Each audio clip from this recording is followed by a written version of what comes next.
नमस्कार, आप देख रहे हैं न्यूज 18 इंडिया। आपके साथ मैं हूं सबीना तामंग देशमुख।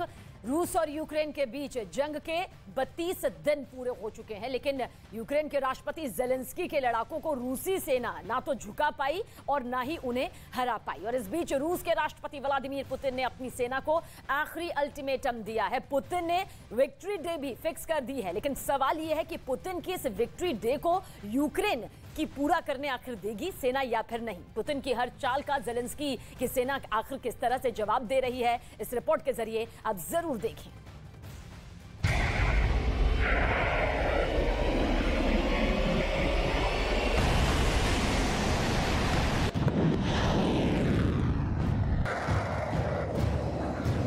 Час істини для кожного з нас, справжніх цінностей і великої мети. यूक्रेन के 4 शहर बने जंग के हीरो सिटी।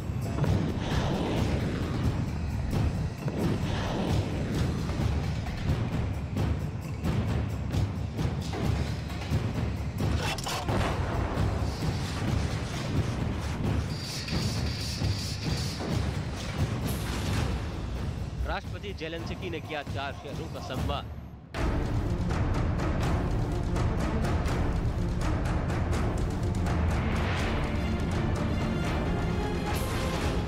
रूसी सेना का काल, यूक्रेन के रखवाले।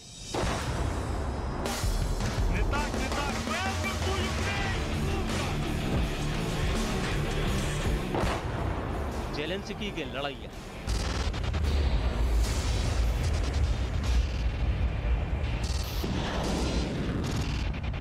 रूस और यूक्रेन के बीच जारी जंग को 1 महीना बीत चुका है, लेकिन इस जंग में रूसी फौज को जिस अंदाज में यूक्रेन की सेना और नागरिकों ने मुंहतोड़ जवाब दिया है, उसे देखकर दुनिया दंग है। यूक्रेन का रूस जैसी महाशक्ति के खिलाफ जंग में 1 महीने तक टिके रहना वाकई काबिल तारीफ है, क्योंकि जंग में रूस के खिलाफ यूक्रेन की सेना और नागरिकों ने जिस हिम्मत और जज्बे की मिसाल पेश की है, उसे देखकर पूरी दुनिया हैरान है। आलम यह है कि यूक्रेन को डराने के लिए अब रूस उसके खिलाफ परमाणु हथियार इस्तेमाल करने की धमकी देने पर उतर आया है। ये बात खुद साबित कर रही है कि यूक्रेन पर जीत का परचम लहराने के लिए रूसी सेना और खासकर रूस के राष्ट्रपति व्लादिमीर पुतिन की बेकरारी और बेसब्री बढ़ती ही जा रही है। खबर के मुताबिक रूसी सेना को इस बात का फरमान दिया जा चुका है कि उसे किसी भी सूरत हाल में 9 मई तक ये जंग जीत लेनी है। 9 मई बेसिकली रशिया के लिए बहुत इम्पोर्टेंट डे इसलिए माना जाता है कि वो उसे एज अ विक्ट्री डे मानते हैं कि नाजीज के खिलाफ, जर्मनी के खिलाफ, हिटलर के खिलाफ उन्होंने अपने आप को आज़ाद किया, एक तरीके से जंग जीती थी। तो उसका काफ़ी महत्व है रशिया में और वो इमोशनली इस बात को बहुत ज़्यादा महत्व देते भी हैं। मुझे नहीं लगता कि ये लड़ाई 9 मई तक चलनी चाहिए, क्योंकि अगर रूस ने खुद ही डिक्लेयर कर दिया है कि फ़ेज़ 1 ओवर है, तो अब औपचारिकता रह गई है कि किस तरह क्लोज़ किया जाए।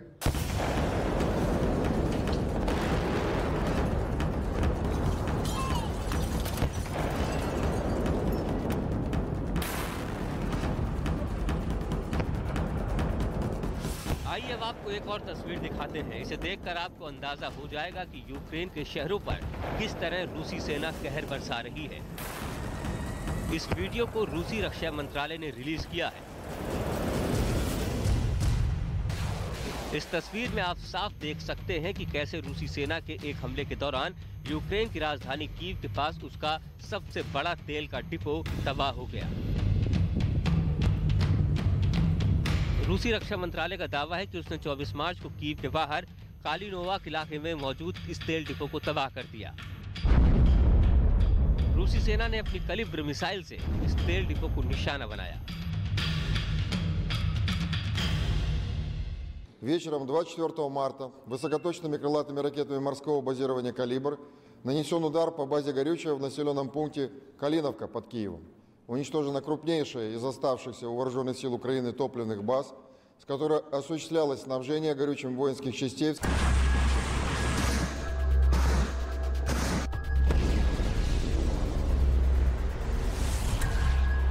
दरअसल रूस और यूक्रेन के बीच जंग आला और अदना के बीच की जंग है। एक तरफ खौफनाक हथियारों और परमाणु बमों से लैस दुनिया की दूसरी सबसे बड़ी ताकत रूस खड़ा है, तो दूसरी तरफ यूक्रेन है, जो किसी भी सूरत में रूस के सामने कहीं नहीं ठहरता। तराजू का पलड़ा हर लिहाज से रूस की तरफ ही झुका है, लेकिन फिर भी एक महीना बीत जाने के बाद भी रूस यूक्रेन को ना तो झुका पाया और ना ही उसे हरा पाया।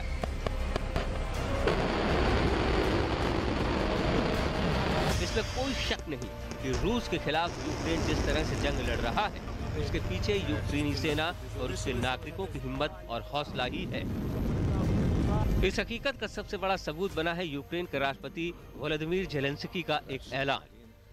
दरअसल रूस के खिलाफ जंग के दौरान राष्ट्रपति ज़ेलेंस्की ने यूक्रेन के 4 शहरों को हीरो सिटी ऑफ यूक्रेन का सम्मान देकर सम्मानित किया है।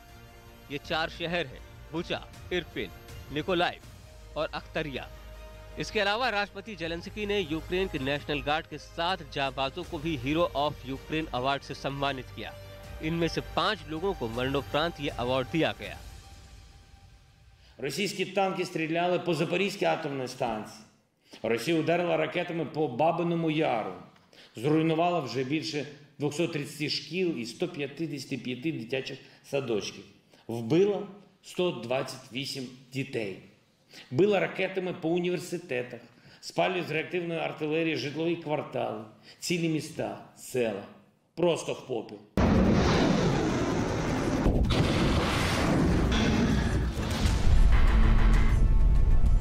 रूसी फौज की दिन रात की बमबारी से लोगों के आशियाने एक पल में खाक हो रहे हैं और शहर के खूबसूरत और ऐतिहासिक इमारतें चुटकियों में मलबे में तब्दील होती जा रही हैं।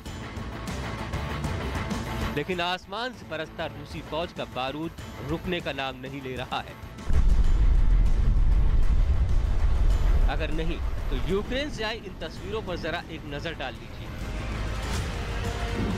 आपको खुद ब खुद समझ में आ जाएगा कि पिछले चंद दिनों में रूसी सेना की बमबारी के बाद यूक्रेन के शहरों और लोगों का क्या हाल है।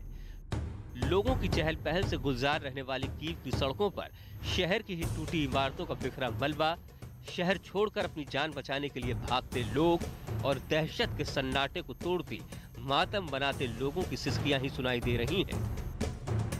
लेकिन बावजूद इसके यूक्रेनी सेना और यूक्रेन के नागरिक बड़ी ही बहादुरी का सबूत देते हुए रूस की फौज का सामना कर रहे हैं।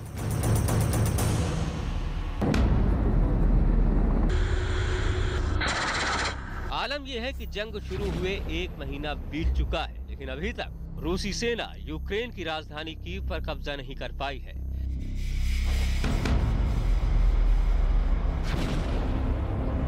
आज की तारीख में यूक्रेन की राजधानी कीव एक शहर कम और एक किला ज्यादा नजर आ रहा है।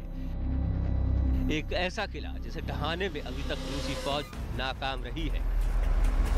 भले ही रूसी सेना ने कीव को 3 तरफ से घेरा हुआ है, लेकिन यूक्रेन की फौज ने भी शहर में अपनी मोर्चेबंदी के पूरे इंतजाम किए हुए हैं। शहर की सड़कों, चौराहों और गलियों में चारों तरफ बंकर और उनमें मुस्तैदी से कीव की हिफाजत में तैनात यूक्रेन के फौजी नजर आ रहे हैं। डिलेज की बात करें तो यस, डिले ज़रूर हुआ है और ऐसा समझा जाता है कि स्ट्रैटेजी ये भी रही होगी कि किसी भी वजह से इंटरनेशनल प्रेशर इतना ज़्यादा आएगा यूक्रेन और रशिया के ऊपर कि ये लड़ाई 10, 15, 20 दिन के अंदर रोक ली जाएगी। मुझे लगता है वर्ल्ड कम्युनिटी ने भी इसमें फेल हुई है। यूक्रेन अपने आप में स्टिफ रेजिस्टेंस दे रहा है, रशिया अपने आप में खूब ज़्यादा बमबारी कर रहा है, घातक बमबारी कर रहा है। दरअसल कीव की हिफाजत में यूक्रेनी सेना के साथ साथ कीव के मेयर विताली क्लिचको खुद भी डटे हुए हैं। विताली कीव के अंदर और बाहर मौजूद यूक्रेनी सेना के हर मोर्चे और हर बंकर में तैनात जवानों की हौसला अफजाई के लिए खुद उनसे मिलने जा रहे हैं।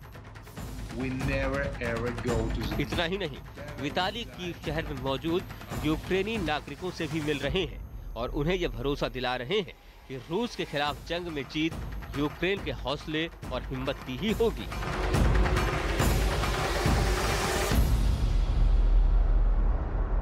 Дорогі кияни, місяць вже Україна протистоїть російському агресору. Вже місяць героїчно б'ються наші захисники. Ворог намагається знищити наші міста, вбиває мирних мешканців. Життя кожного українця перевернулося. Хтось зі зброєю в руках захищає країну, хтось втратив домівку і покинув рідне місто чи рідну країну, а хтось, найтрагічніше, втратив своїх рідних.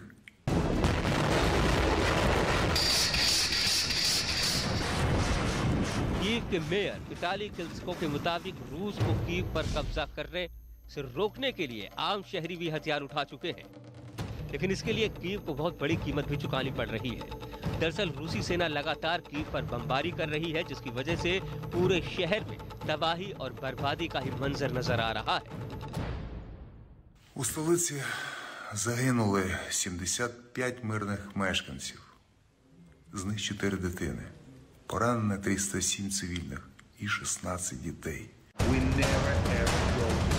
दरअसल कीव का मेयर बनने से पहले विताली क्लिचको पेशेवर मुक्केबाज रह चुके हैं। विताली 2014 से कीव के मेयर हैं। विताली के पिता सोवियत संघ की एयरफोर्स में मेजर जनरल थे। विताली की पत्नी नतालिया एक मॉडल है और उनके 3 बच्चे हैं। विताली साल 2006 से 2015 तक बॉक्सिंग के हैवीवेट चैंपियन रह चुके हैं। विताली ने अपने प्रोफेशनल बॉक्सिंग कैरियर में 47 बाउट्स लड़े। इनमें से उन्होंने 45 में जीत हासिल की और महज 2 बाउट्स ही हारे। विताली को बॉक्सिंग सर्किट में डॉक्टर आयरन फिस्ट यानी लोहे की मुट्ठी वाला डॉक्टर कहा जाता था। 2021 में विताली को international boxing hall of fame में शामिल किया जा चुका है। आज की तारीख में विताली क्लिचको एक बार फिर पूरी दुनिया के लिए एक मिसाल बन चुके हैं।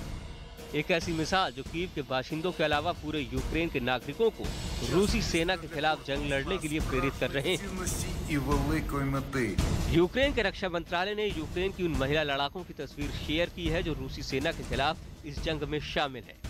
यूक्रेनी सेना ने इस तस्वीर को यूक्रेनी सेना की लड़कियों और खूबसूरती और शक्ति जैसे टाइटल दिए हैं। सिर्फ यही नहीं, यूक्रेनी सेना ने कीव के बाहरी इलाकों में लड़ रहे उन अमेरिकी लड़ाकों का वीडियो भी जारी किया है।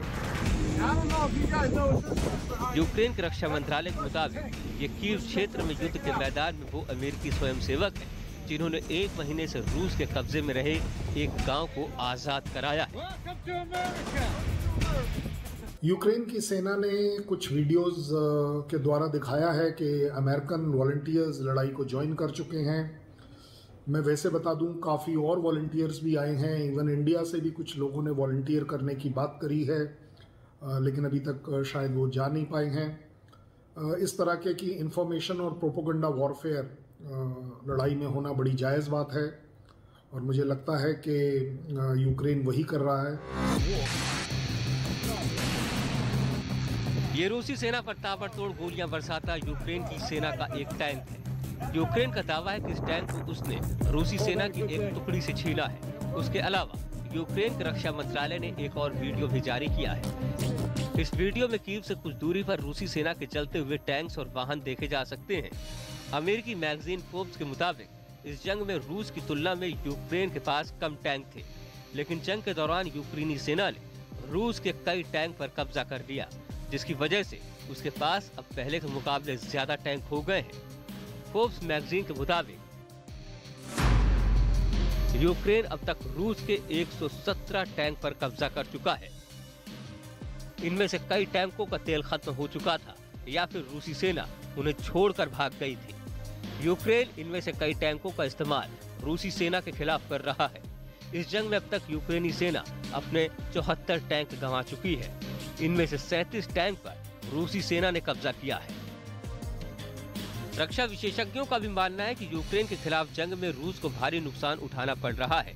इस जंग में अब तक रूसी सेना के 15 बड़े अफसर मारे जा चुके हैं। रूस और यूक्रेन के बीच जारी भीषण जंग में रूसी सेना यूक्रेन के अलग अलग शहरों पर तबाही का बारूद बरसा रही है, लेकिन बावजूद इसके यूक्रेन की सेना रूस के सामने डटी हुई है। इसमें कोई शक नहीं है कि रूसी सेना को जंग में भयानक नुकसान हुआ है। इसके अलावा यूक्रेन ने रूसी सेना के सैकड़ों सैनिकों को मार गिराया है और सैकड़ों को युद्धबंदी बना लिया। रशिया को काफ़ी टाइम लग रहा है कि वो यूक्रेन के ऊपर कब्ज़ा नहीं कर पा रहा, कीव के ऊपर कब्ज़ा नहीं कर पा रहा, और इस पॉइंट ऑफ व्यू से ऐसा समझा जाना कि रशिया ओवर कॉन्फिडेंट रहा होगा शायद गलत होगा, क्योंकि जब आप लड़ाई की स्ट्रैटेजी डिसाइड करते हैं तो उसमें अप्स एंड डाउन ज़रूर होते हैं। स्ट्रैटेजिक डिसीजन ज़रूर रहा होगा कि कुछ ऑब्जेक्टिव्स पहले लेने हैं, कुछ बाद में। कीव के ऊपर इमीडिएटली कब्जा करने की स्ट्रैटेजी मुझे नहीं लगता कि किसी भी एक समझदार फोर्स को करनी होगी।